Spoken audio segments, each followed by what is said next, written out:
Cube वाला कोई equation लिखा था क्या, इलेक्ट्रिक फील्ड का जो इक्वेशन? अच्छा, 2y_i कैप, ठीक है ठीक है। चलो स्टार्ट करते हैं वहीं से, कंटिन्यू करेंगे। अब इलेक्ट्रिक फील्ड का इक्वेशन है तुम्हारे पास 2x_i cap plus 2y_j cap, ठीक है। और क्यूब इस तरीके से प्लेस किया गया, ध्यान से देखना।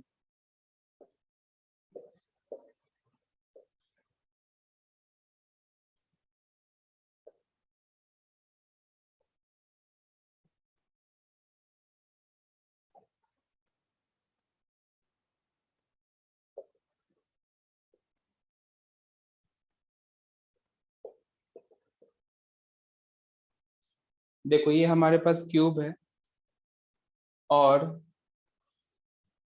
इधर है वाई एक्सिस,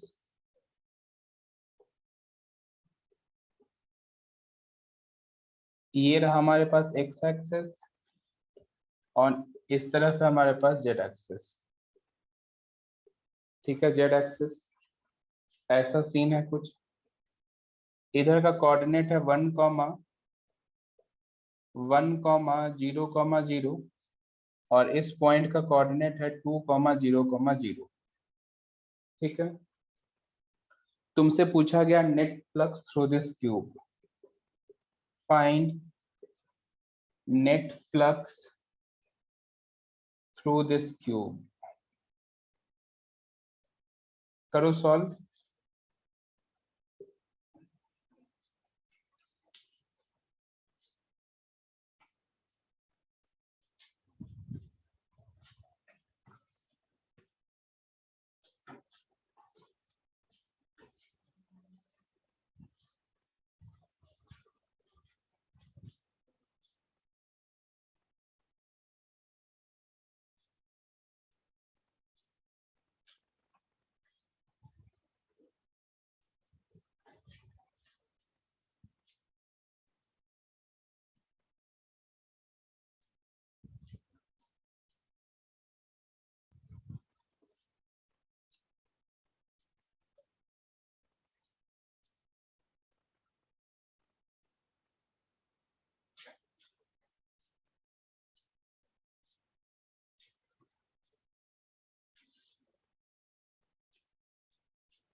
बताओ आंसर। सब कुछ ऐसा यूनिट में है, डिस्टेंस वगैरह भी हम मीटर में मान रहे हैं, और इलेक्ट्रिक फील्ड हमें यहाँ पे दिया गया न्यूटन पर कूलम।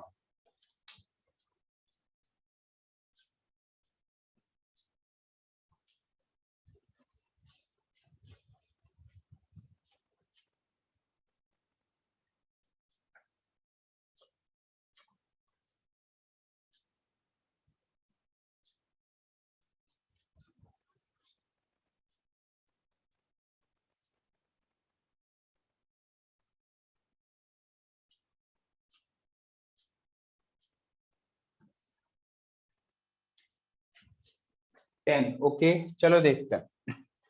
पहली बात अपन ये करेंगे कि अपन फ्लक्स कौन कौन से सरफेस से हमें सॉल्व करना होगा। देखो, तो तुम्हारे पास तो एक सरफेस ये रहेगा,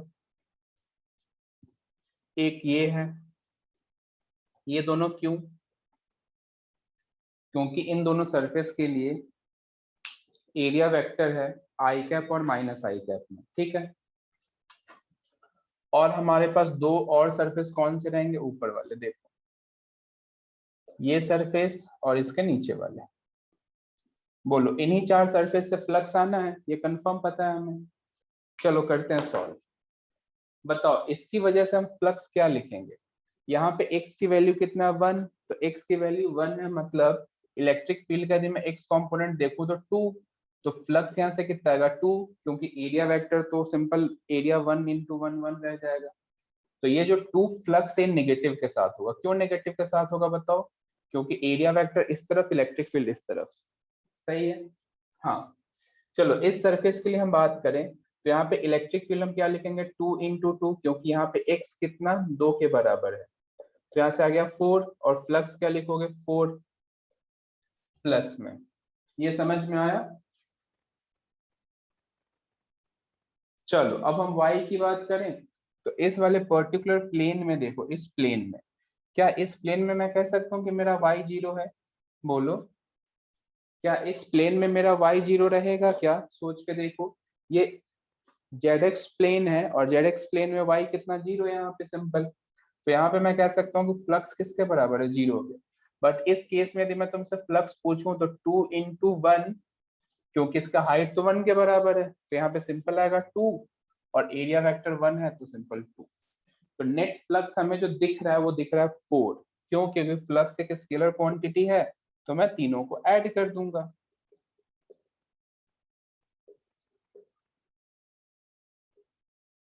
बताओ किस किस को समझ में आया?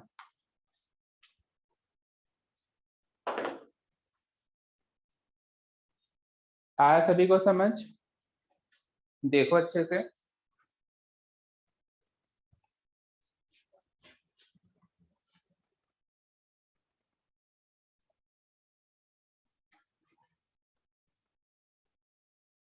चलो नोट करना।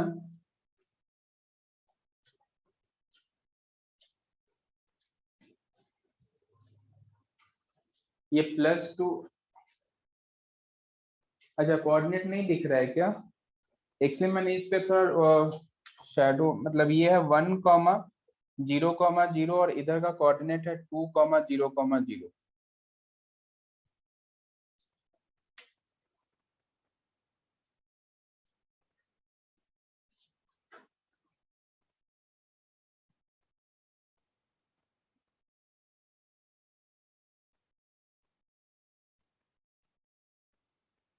क्योंकि हमने बैक एंड फ्रंट को इसलिए नहीं लिया क्योंकि उन दोनों के लिए एरिया वेक्टर कौन से डायरेक्शन में बताओ? या तो जे कैप, जेड कैप, या तो मतलब या तो के कैप या तो -k कैप, ये दो पॉसिबिलिटी है। और उन दोनों एरिया वेक्टर के लिए हम इससे डॉट ले तो ऐसे ही 0 आ जाएगा ना, तब उस सरफेस को देखें ही क्यों? समझे क्या?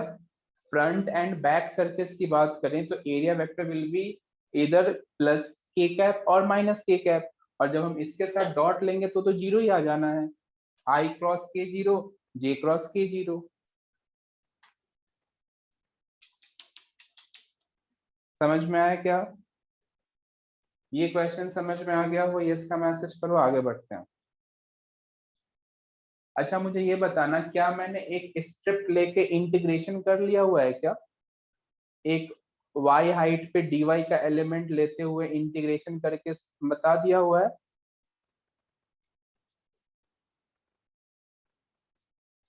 कोई कह रहा है यस, कोई कह रहा है नो।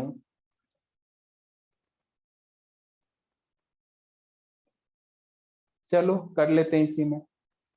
चलो ठीक है, कोई बात नहीं। डायग्राम सब कुछ यही है, ठीक है, डायग्राम। हाँ सुनना, डायग्राम सब कुछ यही है।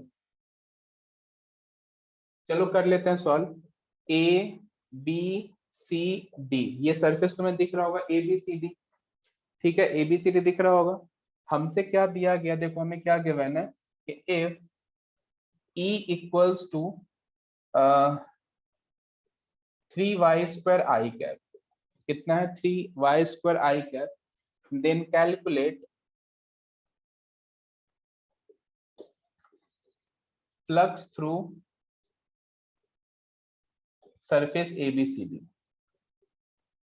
ABCD सरफेस की वजह से फ्लक्स तुम्हें बताना है। करो तो सॉल्व।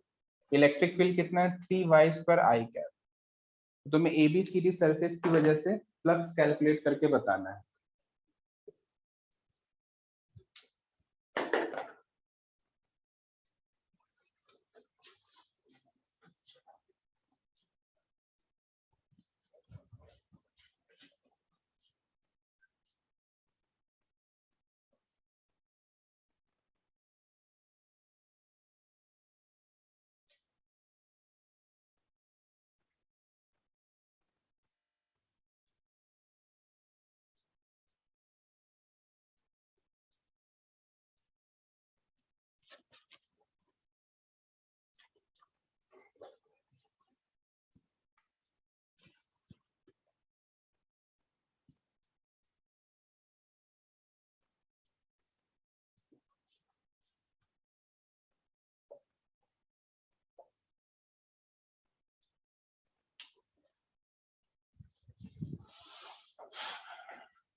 ओके,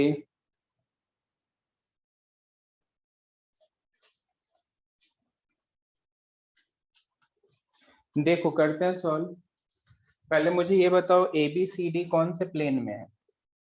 ए बी सी डी सरफेस का प्लेन बताओ। क्या प्लेन मेरा एक्स वाई है क्या? नहीं। प्लेन कौन सा है बताओ? Y Z.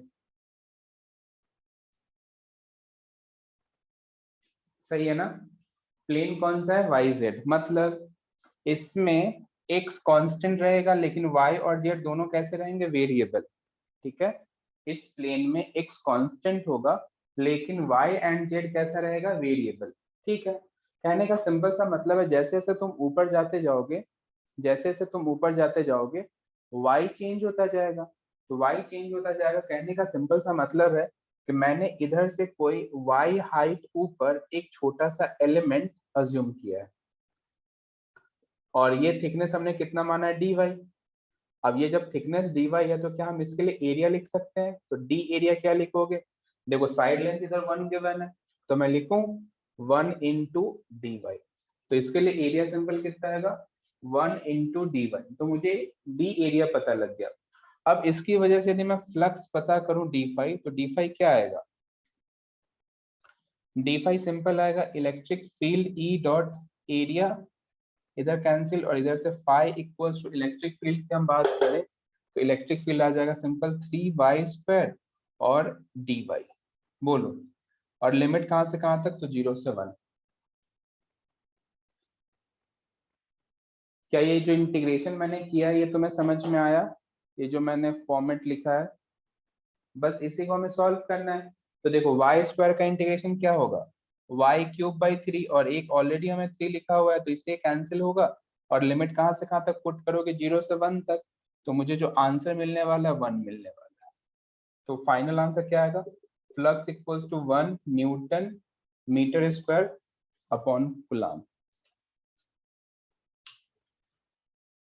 एक बार लिमिट बता दीजिए। अरे वाह, लिमिट देखो ना, y कहां से कहां तक वेरी कर रहा है?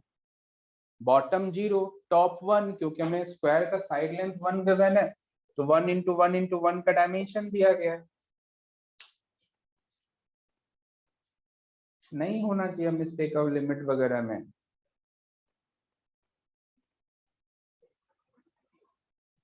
चलो ये क्वेश्चन यदि सभी को समझ में आया हो तो इसका मैसेज करो।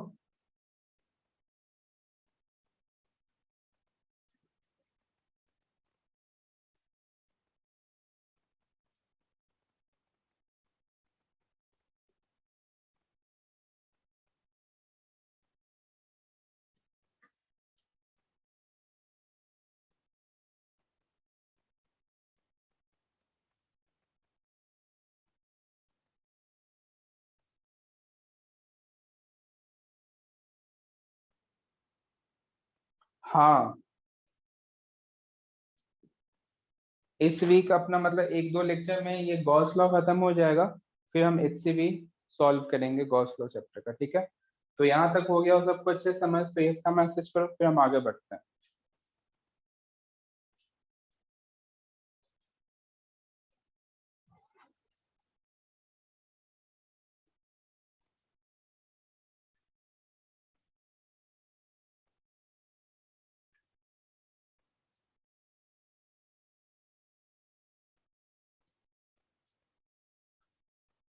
देखना ध्यान से।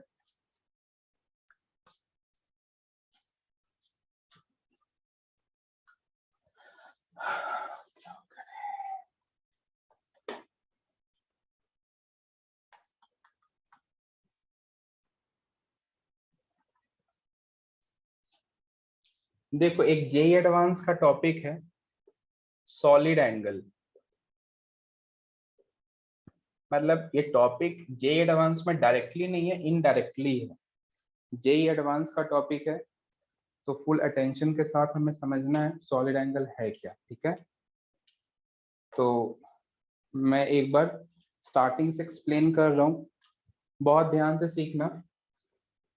सबसे पहले हम बात कर रहे हैं प्लेन एंगल की। प्लेन एंगल कौन से प्लेन में डिफाइन है? 2 डायमेंशनल में, है ना? तो जो 2D में हम कभी भी प्लेन देखते हैं उसमें जो एंगल, जैसे मान लो हमने ये बोर्ड को प्लेन माना हुआ है, तो ये जो तुम्हें एंगल थीटा दिखेगा इसी को तुम क्या कहोगे, प्लेन एंगल थीटा, राइट। अब सोचो, मैं तुमसे ऐसे सिंपल कहता हूँ, ये हमारे पास एक आर्क है सिंपल, और इस थीटा को मैंने तुम्हें बहुत स्मॉल लेने के लिए बोला है, कितना, बहुत स्मॉल। और ध्यान से देखना, और मेरे पास कोई इस टाइप का इंटरसेप्ट दिया गया, ये इंटरसेप्ट इस तरीके से है, और ये जो लेंथ है ना, ये हमें डीएल दिया गया है।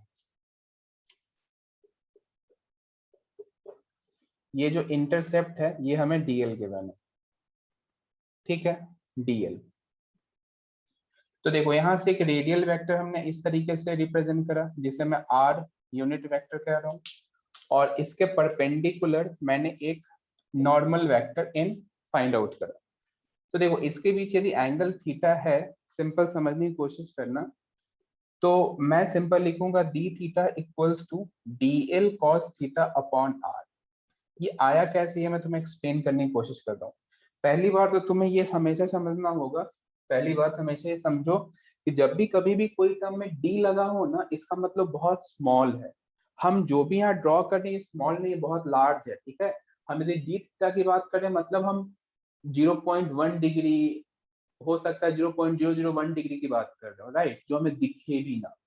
तो कभी भी जब भी डी लगा हो तो उसको हम विजुअलाइज भले ही ऐसे करेंगे, बट हमारे माइंड में ये इमेजिनेशन बनना चाहिए कि बहुत स्मॉल है, ठीक है। चलो बढ़िया।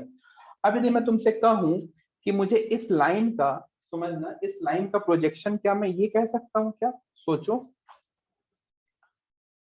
सोच के देखो, क्या इस लाइन का प्रोजेक्शन में ये कह सकता हूं, यदि मुझे, क्योंकि देखो theta equals to L by R, तो एल हम किधर का लिखते हैं, सर्कल के पार्ट का लिखते हैं, याद करो। थीटा में जो हम एल लेते हो क्या रहता है, आर्क रहता है ना।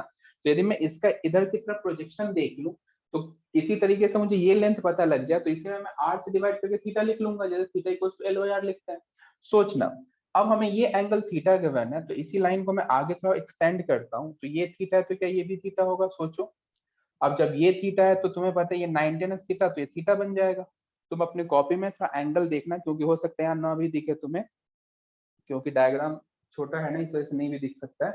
तो तुम ये खुद से करना, तो तुम्हें ये थीटा दिखेगा। अब सोचो इसका यदि मैं कंपोनेंट इधर लिखूं, तो क्या मैं ये डीएल कॉस थीटा लिख सकता हूँ क्या, सोच के देखो। तो अब जैसा हमें पता है कि theta equals to L by R, तो हम डी थीटा इक्वल्स टू क्या लिख सकते हैं, डीएल बाई आर। और डीएल अब किसके बराबर है, डीएल सिंपल किसके बराबर है, एल, डीएल कॉस थीटा के, तो हम ये लिख सकते हैं। क्या तुम्हें यहां तक समझ में आया, तो यस का मैसेज करो।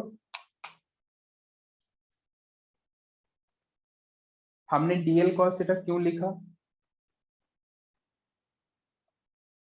देखो एक लाइन में सिंपल सा एक्सप्लेन करूं, तो अभी तक जो हम theta equals to L by R लिखते थे, वो हमेशा हम इस टाइप से लिखते थे, जैसे कोई सर्कल है मानो, और इधर ये एल है ना, और हम ये सिंपल कहते थे कि theta equals to L by R. But अब पैटर्न चेंज हुआ, मैं नहीं, मैं चाहता हूं कि कोई भी ये, जैसे ये मार्कर है, सब ये है मार्कर, और कहीं ये ओ पॉइंट है, और इससे मैंने सिंपली दो लाइन ज्वाइन किया, तो मैं थीटा का रिलेशन इस मार्कर के लिए मैं लिखना चाहता हूँ, समझ रहे हो बात को। अब मैं थीटा का रिलेशन इस मार्कर के लिए लिखना चाहता हूँ, तो कैसे लिखूंगा, ऐसे लिखूंगा, ठीक है। एन कैप क्या है वो सब मैं लिखाऊंगा, पहले डायग्राम ड्रॉ करो, प्लेन एंगल लिख के पहले डायग्राम ड्रॉ करो।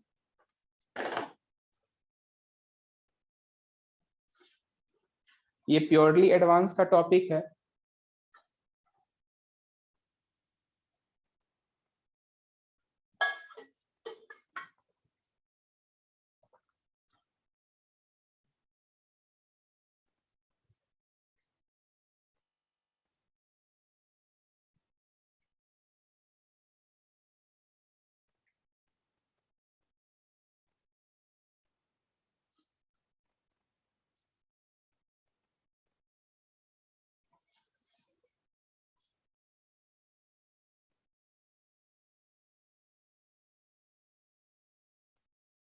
किसे नेग्लेक्ट करने के लिए कह रहे हो,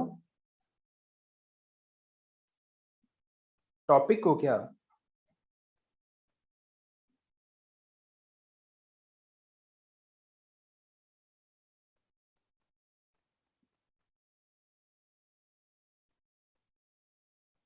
डी थीटा को, अरे डी थीटा को नेग्लेक्ट कैसे, हम तो इसी के लिए तो हम रिलेशन लिख रहे हैं ना, नेग्लेक्ट कैसे करेंगे,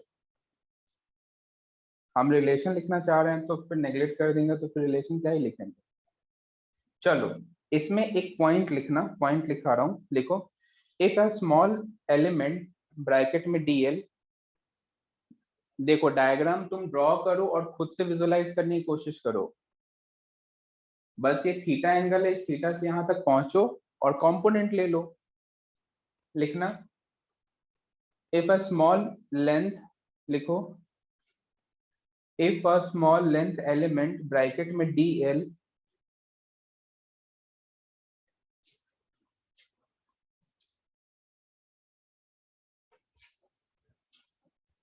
if a small length element bracket में dl is oblique such that is oblique such that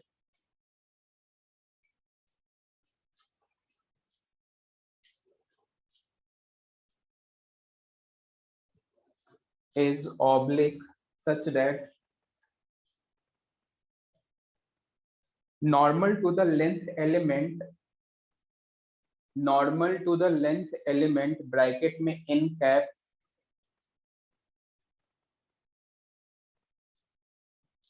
normal to the length element bracket में in cap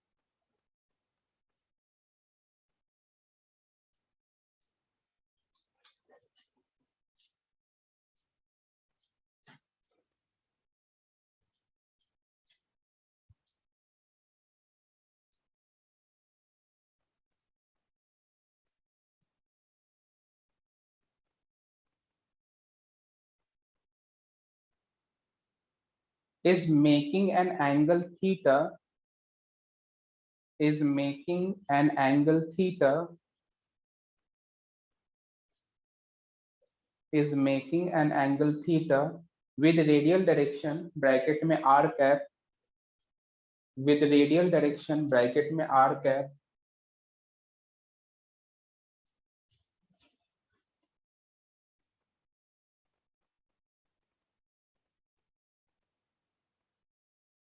then the plane angle, then the plane angle d theta is equal to dl cos theta upon r, then the plane angle d theta equals to dl cos theta divided by r।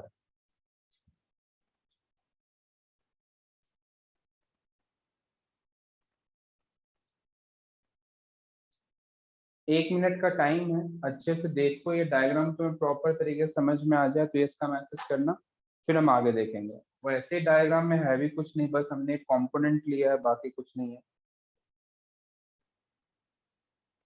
एक minute का time है, देखो सोचो, समझ में आ जाए yes का message करना।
एक बार मैं फिर से रिपीट कर दूं definition, if a small length element dl is oblique such that normal to the length element bracket में in cap is making an angle theta with radial direction r cap, then the plane angle is defined as ऐसा। r cap है क्या, radial, यानी कि radius के direction में जो unit vector है उसी को हम रेडियल कह रहे हैं, r cap कह रहे हैं।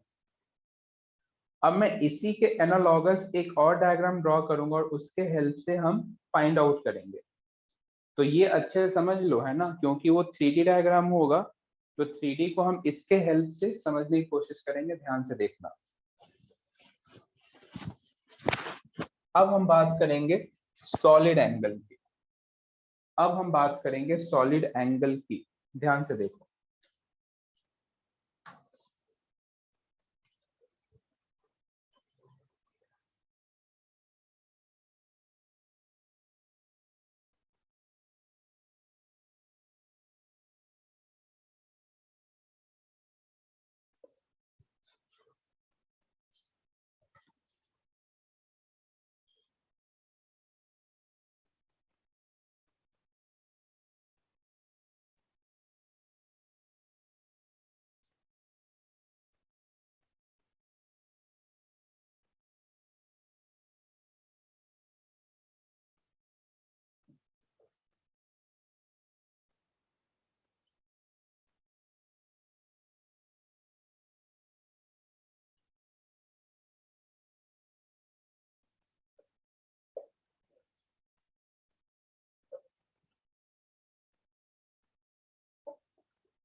पहले ये तुम डायग्राम देखो और जो मैं पॉइंट तुमसे पूछूंगा उसके लिए तुम आंसर करो।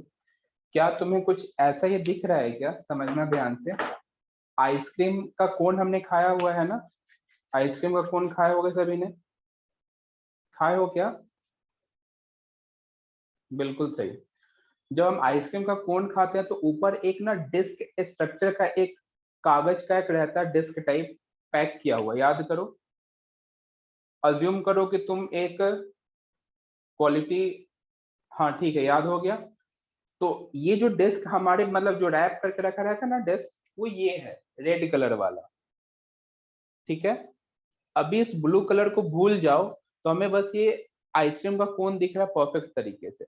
अब जो जो अपन ऊपर से कवर किया हुआ था ना, उसको थोड़ा टिल्ट कर दो, उसको तिरछा कर दो। समझे? पहले जो इस तरीके से था उसको अब तिरछा कर दो, तो तुम्हें ये ब्लू दिखेगा। फील कर पाए क्या? हमारे पास, एक बार फिर से सुनो, आइसक्रीम का कोन हम खा रहे हैं, हमने दुकान से परचेज करा, अब वो कोन हमारे हाथ में है। सबसे पहले क्या करते हो, पहला स्टेप, हम ऊपर के रैपर को हटा रहे होते हैं। तो ऊपर के जब हम रैपर हटाते हैं तो सबसे पहले क्या मिलता है? एक डिस्क स्ट्रक्चर का कवर किया हुआ रहता है। मिलता है ना? हाँ ना, बोलो। तो जो डिस्क स्ट्रक्चर का कवर मिल रहा है अपने को जो देखने से, वो रेड कलर है, वो रेड कलर का डिस्क है। अब ये तो परफेक्ट कोन है। अब मैं कह रहा हूँ कि जो तुमने हटाया है ना वो डिस्क स्ट्रक्चर, उसको थोड़ा तिरछा करके इस तरीके से विजुअलाइज करो। हम करना क्या चाह रहे हैं? हम सिंपल चाह रहे हैं कि जो तिरछा है ना उसका हम प्रोजेक्शन ले। तो तुम खुद बता सकते हो कि जो तिरछा है ना उसका प्रोजेक्शन वही सर्कल आएगा, वही डिस्क आएगा, है ना? तो ये कुछ वैसा ही सीन है क्या? सोच के देखो। यहाँ पे एक रॉड था जिसका हमने प्रोजेक्शन इस तरफ लिया, और यहाँ पे अब एरिया है उसका प्रोजेक्शन हमें इधर लेना है। क्या ये दोनों डायग्राम सेम है? क्या अंतर क्या है कि एक 2D को रिप्रेजेंट कर रहा है, एक 3D को कर रहा है? बोलो, कनेक्ट कर पा रहे हो क्या? और यदि मैं तुम्हें कहूं कि इसमें मुझे रेडियल वेक्टर बताओ, तो तुम इसके परपेंडिकुलर यानी कि along the radius radial vector. Normal, तो सरफेस के परपेंडिकुलर जो होगा उसको हम नॉर्मल कहेंगे। इनके बीच यदि एंगल थीटा है और इधर जो एंगल बनेगा इसे हम सॉलिड एंगल कहेंगे। कौन सा एंगल? सॉलिड। सॉलिड एंगल क्यों कहेंगे? क्योंकि 3D डायमेंशन, 3D में एंगल फॉर्म हो रहा है। और सॉलिड एंगल को हम किससे रिप्रेजेंट करते हैं? इससे, लेकिन इससे हम ओमेगा पढ़ते हैं। क्या पढ़ते हैं? ओमेगा। ये सिंबल जैसे ऐसा जरूर दिख रहा है तुम्हें, लेकिन इसे हम कैसे पढ़ेंगे? ओमेगा से। तो देखो, ओमेगा जैसे हमें ये पता है ना कि थीटा इक्वल्स टू होता है L/R, ये पता है तुम्हें? वैसे ही सॉलिड एंगल होता है एरिया अपॉन रेडियस का स्क्वायर। क्या होता है? एरिया अपॉन रेडियस का स्क्वायर। जैसे यहाँ पे theta equals to L by R जानते हो, वैसे यहाँ पे क्या जानते हैं हम? एरिया अपॉन रेडियस का स्क्वायर। समझो ध्यान से। अब यहाँ पे यदि मैं डी ओमेगा की बात करूं, डी ओमेगा की, तो क्या मैं सिंपल लिख सकता हूं D A cos theta divide by R square? बोलो, इन दोनों को रिलेट करके मुझे बताओ।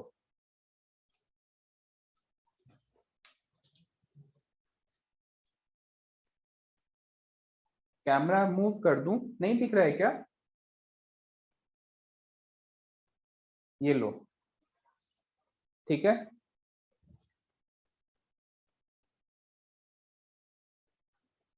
ये हमने सिंपल इसके एनालॉगस से लिखा है, ठीक है। क्या तुम्हें ये आइडिया लगा क्या?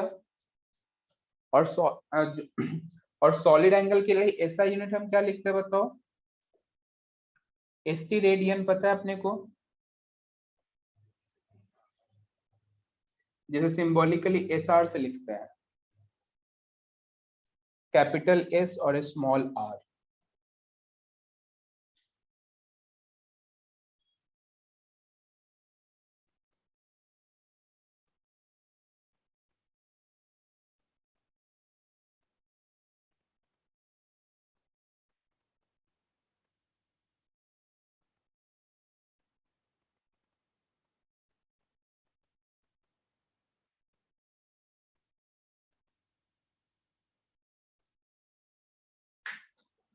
दिख तो रहा है ना?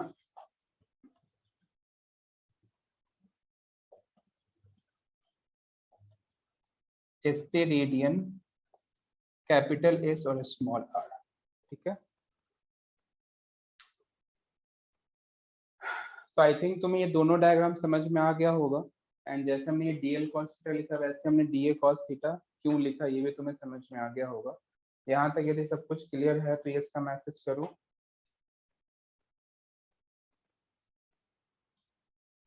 एक बात बताओ, अभी तक का जो भी कंटेंट पढ़ाया गया, अभी ये जो दो डायग्राम अभी हमने ड्रॉ किया, इसमें 90% से अबव किस किस को समझ में आया? ये इसका मैसेज करो। आर स्क्वायर 90% से ज्यादा किस किस को समझ में आया? ये इसका मैसेज करो। हाँ, सॉलिड एंगल 3D के लिए होता है।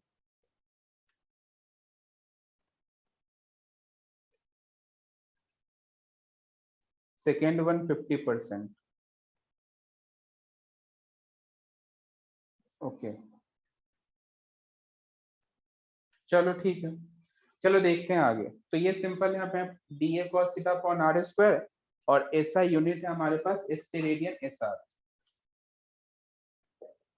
देखना ध्यान से, आगे बढ़ते हैं।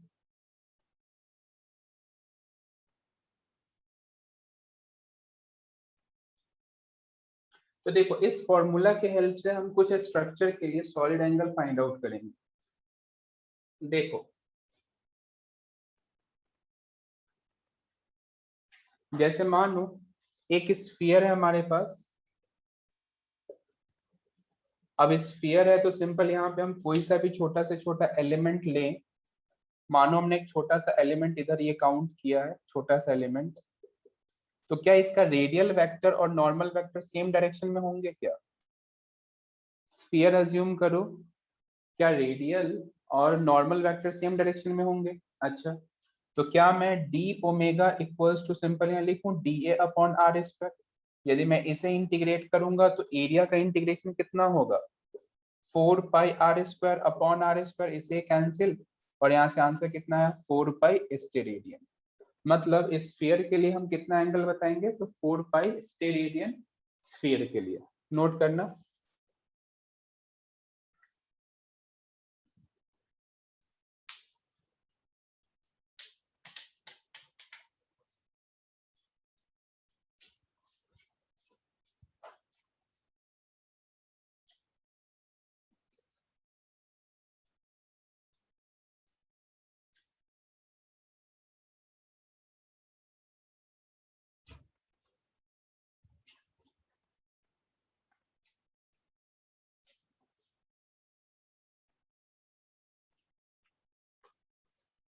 हाँ cos थीटा 0 हो गया, इस वजह से 1 है।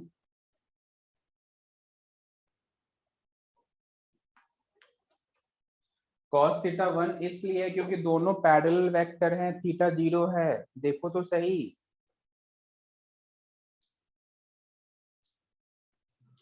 कुछ सोचो। जैसे यहाँ पे r और n के बीच में एंगल थीटा था, तो डॉट प्रोडक्ट को ओपन कैसे करते हो, a dot b equals to ab cos theta. अब यहाँ पे cos थीटा 0 है तो cos थीटा 1 के बराबर नहीं हो जाएगा, थीटा 0 तो cos थीटा 1।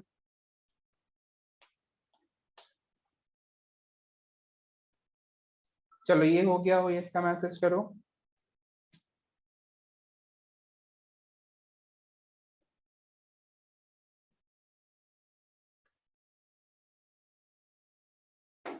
यहाँ पे हमने cos थीटा इक्वल्स टू 1 इसलिए लिया है क्योंकि थीटा जो है वो 0 के बराबर है।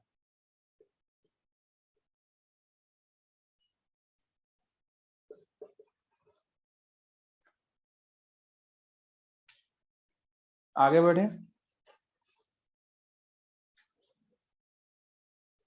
देखना नेक्स्ट।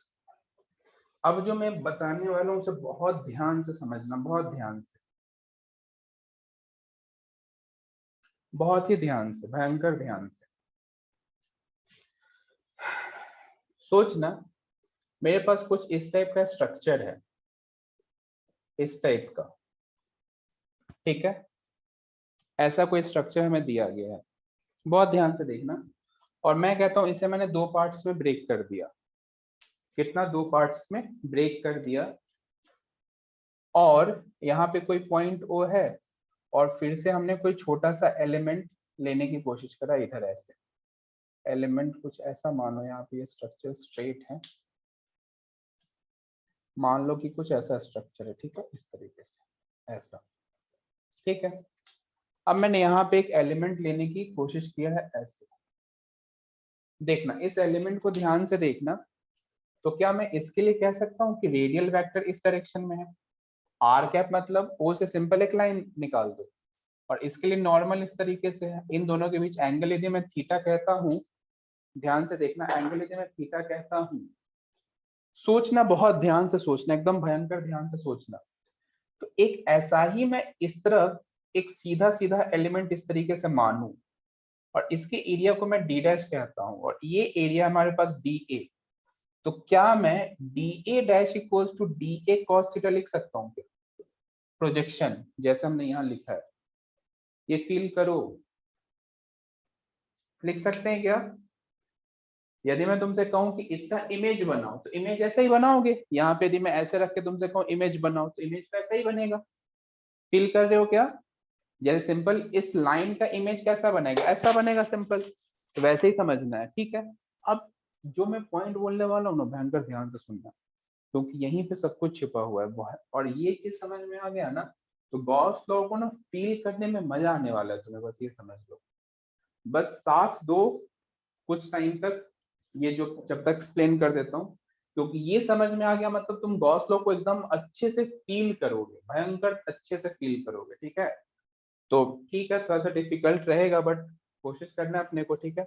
सोचो, सोचो ध्यान से। मैंने एक छोटा सा एलिमेंट लिया तो इस तरीके से सोचना। यदि मैं कहता कि मैं चारों मतलब सभी ऐसे ही, जैसे यहाँ पे हमने डी ओमेगा का एलिमेंट लिया ना, वैसे बहुत सारे मैं एलिमेंट चारों तरफ ले रहा हूँ, चारों तरफ का एलिमेंट ले रहा हूँ। सोचना, चारों तरफ का एलिमेंट ले रहा हूँ, और सभी का मैं डी ए का समेशन कर रहा हूँ।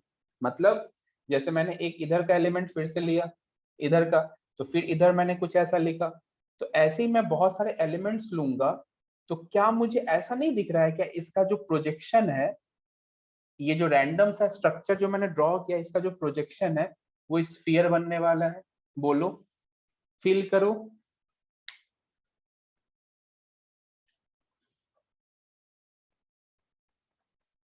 ये किस किस को समझ में आया। ऐसे में बहुत सारे एलिमेंट इधर इधर कहीं कहीं ले रहा हूं, और इन सभी का जो प्रोजेक्शन मैं एंड में जो ड्रॉ करूंगा, तो ये जो प्रोजेक्शन को यदि मैं सभी को ज्वाइन करूं, तो क्या ये प्रोजेक्शन मुझे स्फीयर जैसा नहीं दिखेगा क्या, दिखेगा ना, कंफर्म दिखेगा। बहुत ही बढ़िया। अब इस स्फीयर जैसा दिखा, इसका क्या मतलब है, इसका मतलब बहुत सिंपल है, बहुत ध्यान से देखना। तो क्या मैं डी ओमेगा इक्वल्स टू लिख सकता हूँ D A cos theta upon R square, है ना।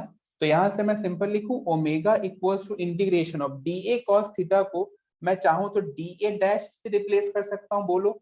और डी ए डैश को मैं क्या लिख सकता हूँ, डी ए डैश हमें पता है कि अब तो स्फीयर बन गया, तो स्फीयर का एरिया कितना होता है 4 pi R square upon R square, इससे कैंसिल, और यहाँ से आंसर कितना आया 4 पाई, कितना आया 4 पाई। मतलब अब मैं एक स्टेटमेंट बोलने वाला हूं, उसे तुम ध्यान से सुनोगे।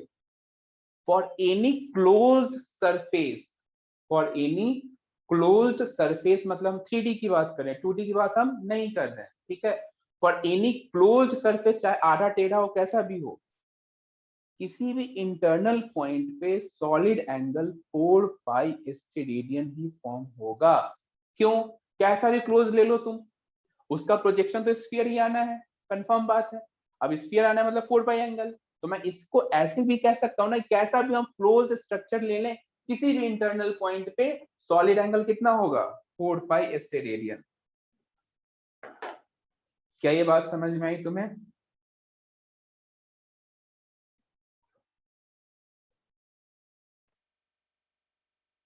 चलो अभी नोट नहीं करना है, अब स्टार मार्क करके एक पॉइंट लिखो, है ना, स्टार मार्क करके एक पॉइंट लिखो, उसके नीचे लिखना, ठीक है। हाँ रुको एक मिनट, मैं सब कुछ लिखाता हूँ, पहले स्टार मार्क देके एक पॉइंट लिखो, फिर ये नोट करना, लिखना point, a closed surface, a closed surface subtend a solid angle of, a closed surface subtend a solid angle of 4 pi steradian, 4 pi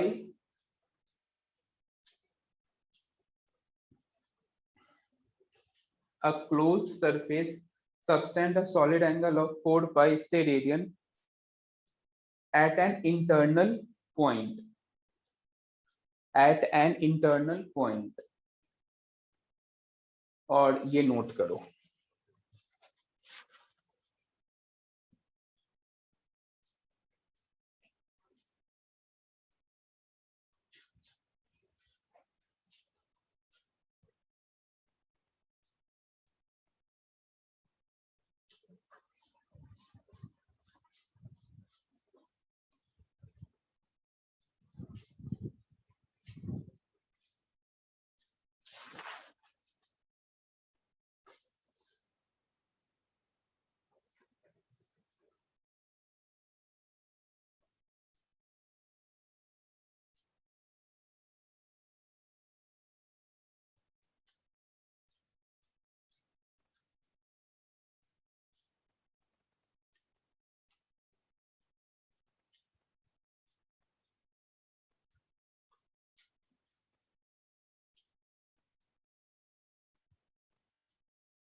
समझ में आ गया ना अच्छे से?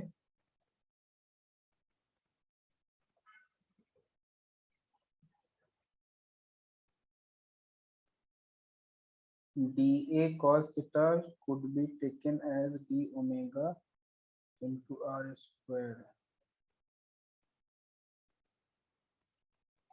हाँ ले लो, अपना क्रॉस मल्टीप्लाई कर सकते हो, कोई दिक्कत नहीं।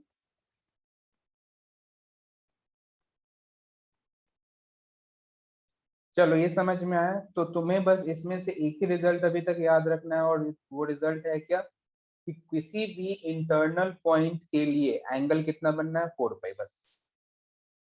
किसी भी इंटरनल पॉइंट के लिए, किसी भी इंटरनल पॉइंट के लिए क्लोज्ड सरफेस, 3D सरफेस की बात कर रहे हैं, तो सॉलिड एंगल कितना बनेगा, 4 पाई बस। क्यों बनेगा ये मैंने एक्सप्लेन करा, क्यों बनेगा, यदि तुम्हें ना भी समझ में आया हो, सिर्फ 4 पाई भी समझ में आ जाए तो हम गॉस लॉ इससे बहुत अच्छे से समझ लेंगे। ठीक है, आई थिंक समझ में आ गया होगा, इससे अच्छे समझाया हूं मैं, नहीं क्या? गुड। चलो नेक्स्ट देखो, डिफिकल्ट चीजें पढ़ने का एक अलग ही मजा होता है। मैं पहले 30 सेकंड ये सोचा था कि पढ़ाऊं कि नहीं पढ़ाऊं, पढ़ाऊं कि नहीं पढ़ाऊं, मैंने कहा नहीं यार देखते हैं, पढ़ाते हैं, अच्छा तो लगना ही है, रिस्क लेके पढ़ाया हूं मैं। खैर, नेक्स्ट पॉइंट लिखना, a closed surface subtend a solid angle 0, a closed surface subtend a zero angle, a closed surface subtend a zero solid angle, zero solid angle,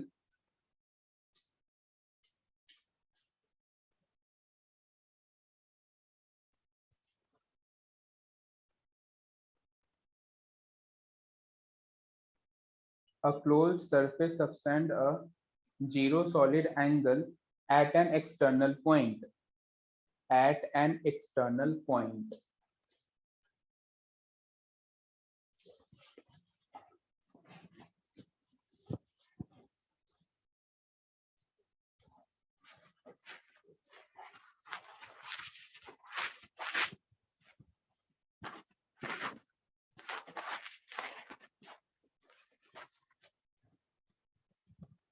देखना, सीखने की कोशिश करेंगे। हाँ बिल्कुल, 3D तुम्हें पढ़ना है मैथ्स के लास्ट में, 12th मैथ्स के लास्ट में पढ़ोगे, वेक्टर 3D सब कुछ डिटेल में पढ़ोगे, बट फिजिक्स के साथ दिक्कत ये है कि ये सब पहले से ही आ जाता है। हो सकता मतलब मैथ्स में तुम पहले पढ़ लिए होते तो हमें आसान हो जाता बहुत ज्यादा। 3D में विजुअलाइज कराना डिफिकल्ट होता है ना। अब बोर्ड भी 2D है, अब 2D मतलब 3D डायग्राम को 2D में ड्रॉ करके हमें समझना है, थोड़ा टाइम लगता है, बट मुझे लगता है कि विजुअलाइजेशन होना चाहिए, ये लाइफ के लिए आसान हो जाता है। लाइफ मतलब जिंदगी जीने में बहुत हेल्प करता है विजुअलाइजेशन। इन शॉर्ट मैथ्स जिंदगी जीने में बहुत हेल्प करता है, मेरा मानना है। जिसका मैथ स्ट्रॉन्ग है ना, वो जिंदगी के कितना भी टफ से टफ सिचुएशन को बहुत आसानी से टैकल करके आगे निकल सकता है। ये मेरा मानना, पर्सनल ओपिनियन है मेरा, ऐसा लगता है मुझे।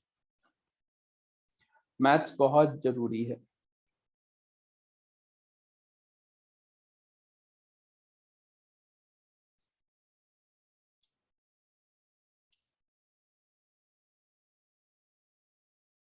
स्क्रीन शेयर करके मैं कर तो सकता हूँ, लेकिन ये हमेशा ध्यान रखना, कुछ चीजें ना हमें विजुअलाइज करने की हैबिट डालनी चाहिए। आईआईटी हमेशा तुमसे विजुअलाइज करवाएगा, वो तुम्हें डायग्राम अच्छे से ड्रॉ करके, वो भी तो 2D में ड्रॉ करके देगा ना। तो हमें खुद के इमेजिनेशन को बढ़ाना है। हाँ बिल्कुल, खुद के इमेजिनेशन को बढ़ाना है, कोशिश करना है, सोचना है।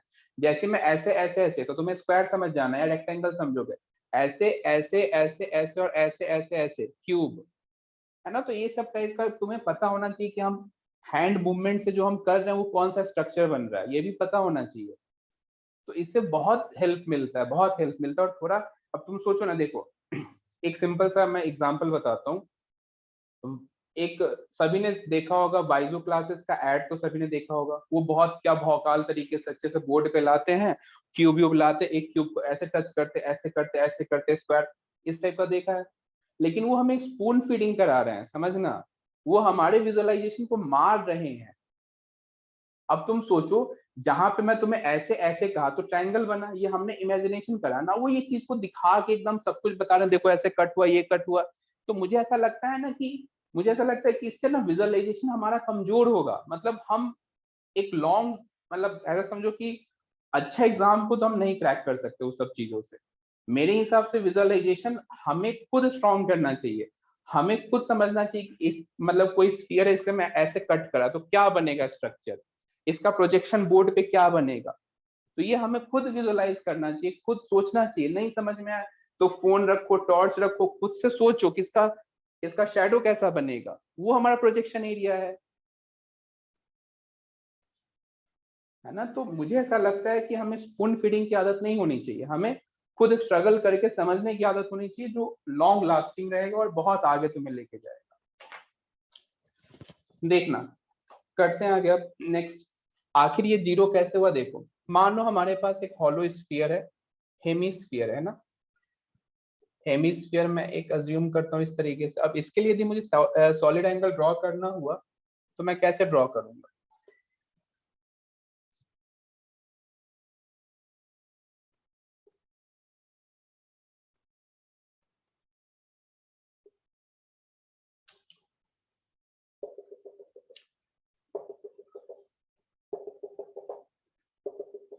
कुछ ऐसा हम समझ सकते हैं क्या।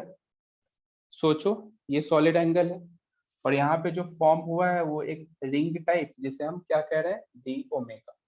ये सॉलिड एंगल है, कुछ फॉर्म हुआ है सिंपल। तो मैं इसका यदि मैं लाइव एग्जांपल समझाऊं तो जो छाता होता है ना, अम्ब्रेला, है ना, अम्ब्रेला को ओपन करो और उसके जो डिफरेंट डिफरेंट नोब्स होते हैं उसको इससे ज्वाइन करो। समझ रहे हो। तो यही एंगल सॉलिड एंगल की हम बात कर रहे हैं। समझे ना। हाँ बिल्कुल। तो ये सिंपल है। अब मैं इसके साइज को और रिड्यूस करता जा रहा हूँ। अब मेरे पास जो स्फीयर है ना, वो अब हॉलो ना हो के इतना सा ओपनिंग है, बस इतना सा ही ओपनिंग है। मतलब एक मटका है और मटका मैंने हाथ से छेद कर दिया। सही है, मटका है और मटका मैंने छेद कर दिया, तो उस टाइप का जो दिख रहा है वो।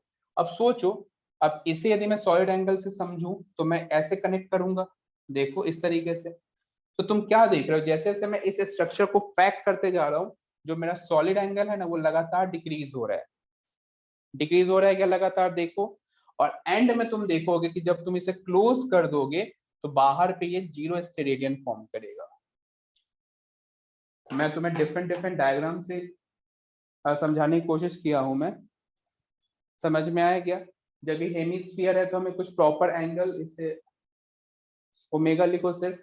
जब ये बहुत छोटा था तो इसे अपन डी ओमेगा लिखे, और जब ये कंप्लीट पैक हो गया तब कोई सॉलिड एंगल फॉर्म ही नहीं हो रहा। जो तुम्हें पॉइंट्स में लिखाया गया है कि for external point solid angle किसके बराबर होगा, जीरो के बराबर।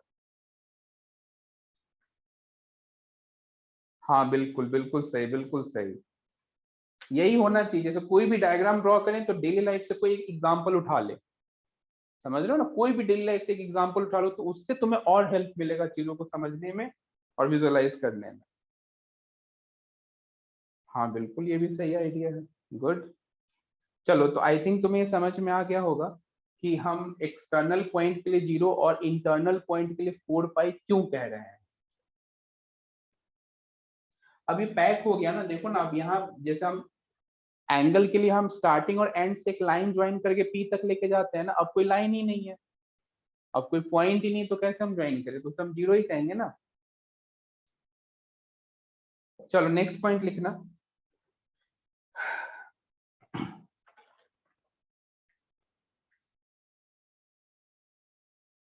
देखना, अब एक डिस्क के लिए हम सॉलिड एंगल लिख लेते हैं।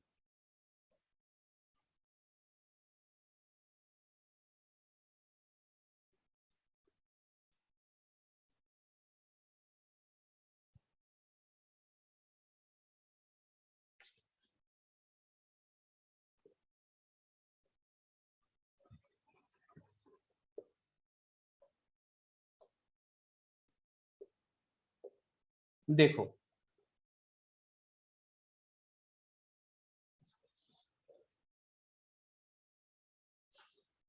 ये हमारे पास एक डिस्क है और यहीं पे कहीं पे पी पॉइंट मानो, और इस P पॉइंट पे हम सॉलिड एंगल फाइंड आउट करना चाहते हैं। ये सिंपल कुछ वैसा है स्ट्रक्चर जैसे हम आइसक्रीम का जो कोन खा रहे हैं ना, उसके जो बॉटम का जो पॉइंट है उस पॉइंट का हम सॉलिड एंगल निकालना चाहते हैं। सिंपल तरीके से तुम यदि विजुअलाइज कर सको तो ठीक है। और ये हमारे पास है सॉलिड एंगल ओमेगा। तो हम क्या लिखेंगे, देखो इधर आर पहले बता दो डिस्क है, डिस्क रेडियस है कैपिटल आर और इधर का डिस्टेंस मानो एक्स, और ये हाफ एंगल यदि मैं प्लेन एंगल की बात करूं, प्लेन एंगल तो ये थीटा है। प्लेन एंगल की हम बात कर रहे हैं तो कितना थीटा। तो इसके लिए सॉलिड एंगल हम डायरेक्ट लिखेंगे 2 pi 1 minus cos theta. 2 pi 1 minus cos theta, और तुम चाहो तो इधर से कॉस थीटा लिख सकते हो। क्या लिखोगे, बेस अपॉन हाइपोटेनियस, तो हाइपोटेनियस में क्या आ जाएगा R square plus X square. तो इसी के सॉलिड एंगल तुम लिखो तो 2 pi 1 minus X upon under root of R square plus X square.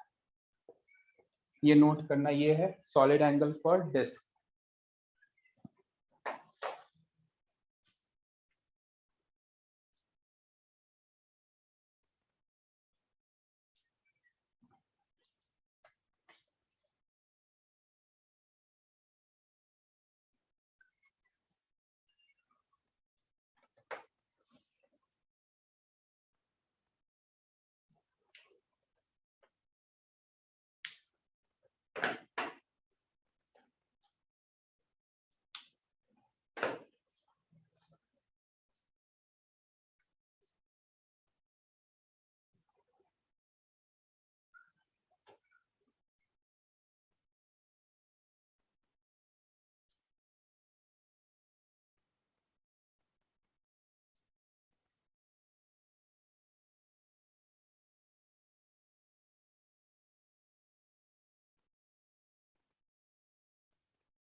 यहाँ तक नोट कर लिए हो तो डन का मैसेज करो।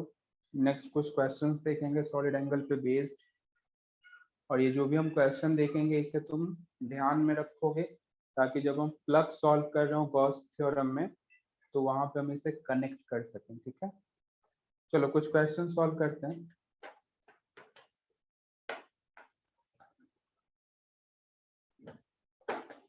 लिखना, सबसे पहले तो क्वेश्चन लिखो, find the solid angle subtended bye a cube, find the solid angle subtended by a cube at its corners. Find the solid angle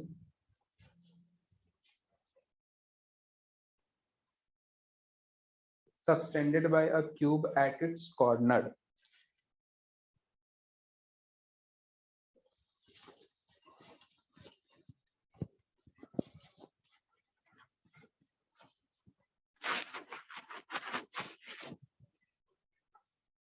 तुम्हें प्रीवियस लेक्चर का कभी रिकॉर्डिंग वगैरह चाहिए हो तो मुझे पर्सनल मैसेज कर देना, तो मैं लिंक तुम्हें सेंड कर दूंगा।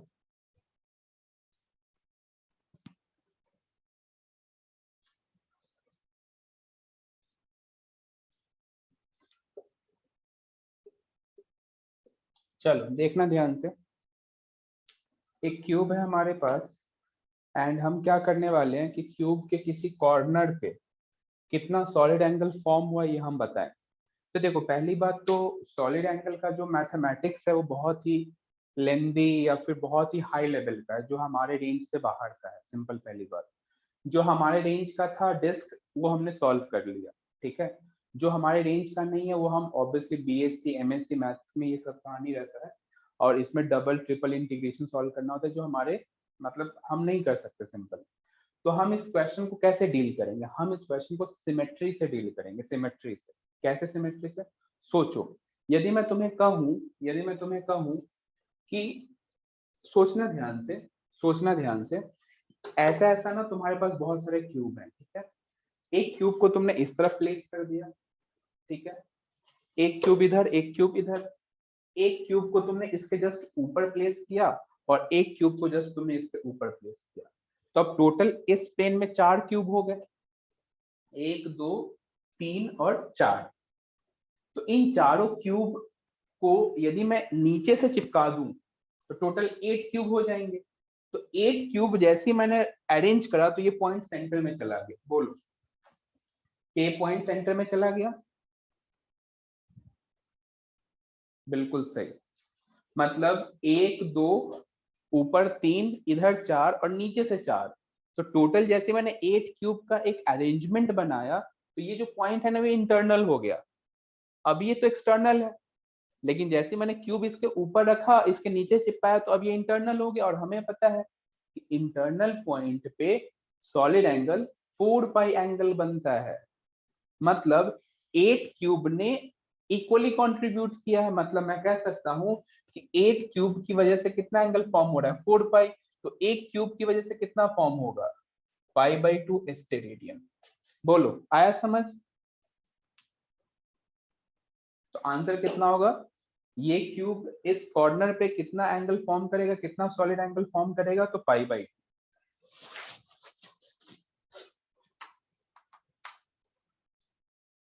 डाउट है तो बताओ। मैंने सिंपल क्या करा कि ऐसे ऐसे 7 और क्यूब लिए, एक इधर रखा, 2 इस तरफ, तो 4। अब इन 4 को मैंने नीचे से भी लगा दिया, तो ये जो पॉइंट है सेंटर में चला गया, अंदर चला गया। सेंटर में गया तो ये सब कुछ सिमेट्रिकल है। तो 8 क्यूब ने 4 पाई का एंगल सब्सटेंड करा, तो एक का कितना कॉन्ट्रीब्यूशन है, 4 पाई/8, दैट इज पाई/2 आंसर। आया समझ क्या? चलो नेक्स्ट क्वेश्चन देखते हैं। नेक्स्ट क्वेश्चन, नेक्स्ट क्वेश्चन देखो। नेक्स्ट क्वेश्चन सिंपल इस तरीके से, ध्यान से देखना। हमारे पास एक स्क्वायर प्लेट है, साइड लेंथ हमें ए दिया गया है, और इसके सेंटर से हम a/2 हाइट पे कोई पॉइंट ओ मान रहे हैं। इसके सेंटर से a/2 हाइट पे हम कोई पॉइंट ओ मान रहे हैं, और तुमसे पूछा जा रहा है कि ओ पे ये प्लेन कितना सॉलिड एंगल फॉर्म करेगा, ये बताओ।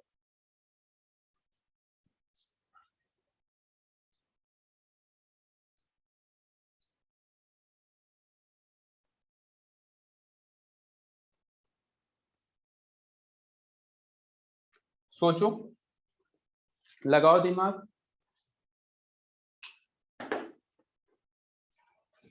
हमें कैलकुलेशन तो आता नहीं है, हम तो बस सिमेट्री से सोचेंगे। तो क्या इसका कुछ ऐसा सिमेट्री अरेंजमेंट बैठा हो, 2/3 पाई कैसे किए, बहुत बढ़िया।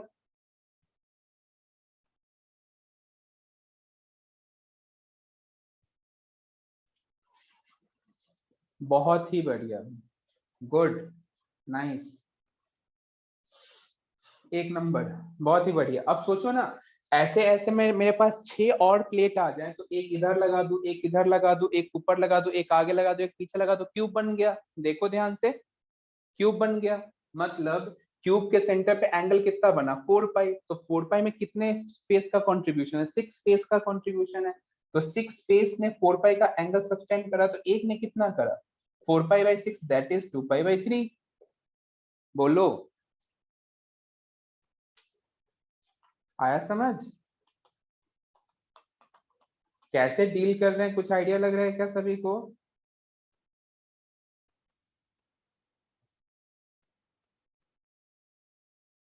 ऐसे ऐसे हमारे पास 6 फेस और आ जाए, मतलब, तो इस तरीके से हम क्यूब कंस्ट्रक्ट कर सकते हैं।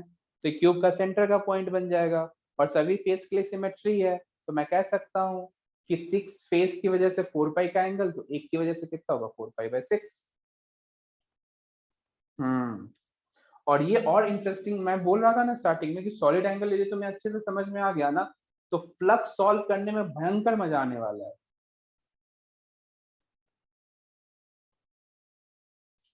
नहीं, डिस्क के लिए, और डिस्क और स्क्वायर प्लेट में डिफरेंस है ना, डिस्क और स्क्वायर प्लेट में डिफरेंस है।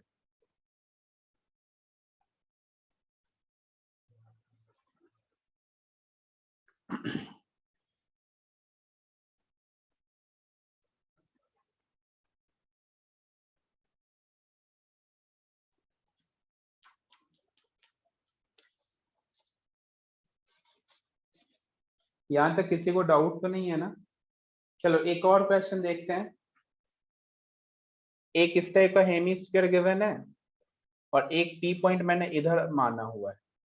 बताओ तो सॉलिड एंगल कितना होगा? बताओ।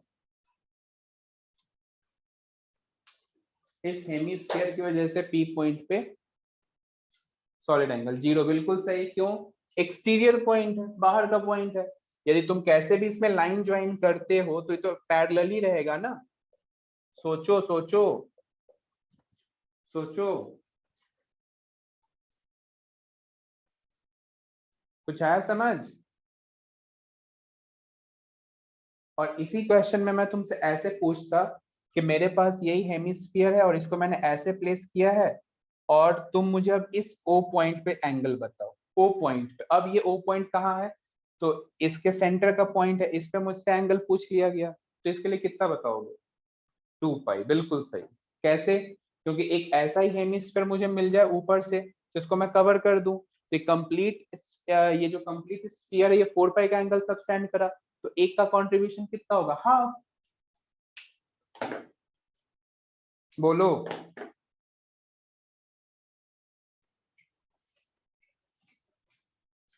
ये सारे डायग्राम ड्रॉ करो।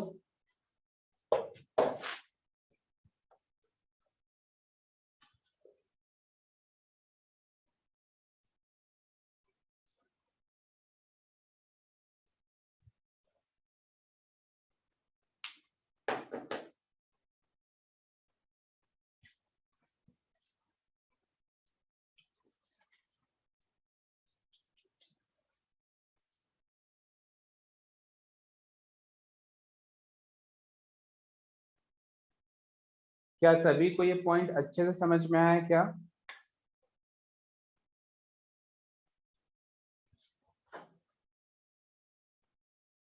तो मैं तुम्हें अभी ग्रुप पे एक फोटो भेजने वाला हूँ। उस फोटो में गॉस लॉ का डेफिनेशन लिखा हुआ है और कुछ पॉइंट्स लिखे हुए हैं, ठीक है? तो वो पॉइंट्स तुम लिख के लाना, मतलब लिख लेना अपने नोटबुक में, इसके जस्ट बाद, है ना, इसके जस्ट बाद। तो हम नेक्स्ट क्लास में उस पॉइंट को रिवाइज कर, मतलब revise in the sense discuss कर लेंगे, ठीक है? तो अपना लिखने का जो टाइम है वो सेव हो जाएगा। समझ गए क्या कहा मैंने? अभी मैं ग्रुप पे फोटो पोस्ट करने वाला हूँ, उसमें जितने भी पॉइंट्स लिखे हुए हैं वो तुम अपने नोटबुक में इसके जस्ट बाद लिखोगे, और कल हम उस पॉइंट को डिस्कस करेंगे। और सभी को याद से लिख लेना है, ठीक है? ठीक है, अभी तुम लोग ऐसे रहो, मैं अभी पोस्ट कर दे रहा हूँ। ठीक है, अभी कर दे रहा हूँ।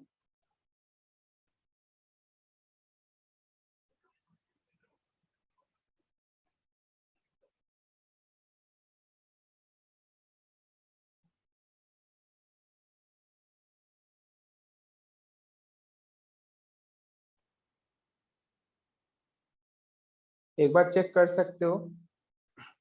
हाँ, अभी तुम लीव करना चाहो लीव कर सकते हो। मैंने ग्रुप पे फोटो सेंड कर दिए हैं, इसमें जितने भी पॉइंट्स लिखे हुए हैं ये तुम्हें लिख लेना है, ठीक है? व्हाट्सएप खोल के देख लेना। ठीक है, फिर मिलते हैं नेक्स्ट क्लास में। आज हम यही पेंड करते हैं, ठीक है? इसके बाद ही वो सब पॉइंट्स लिखना है। कल हम गॉस लॉ में इसका एप्लीकेशन भी देखेंगे। मेक श्योर कि तो जो जो भी तुम्हें रिजल्ट यहाँ पे बताया गया है वो माइंड में होना चाहिए। माइंड में होगा तो और मजा आएगा। डायग्राम बना लेना, बिल्कुल डायग्राम भी ड्रॉ कर लेना। चैप्टर कितना बाकी है? इस वीक कंप्लीट हो जाएगा, ये लास्ट वीक है। टोटल 22 लेक्चर का कंटेंट है, तो अब ऑलमोस्ट खत्म ही है, लास्ट ही है, ठीक है? चलो मिलते हैं नेक्स्ट क्लास में। Okay bye. Next chapter current electricity. Current electricity.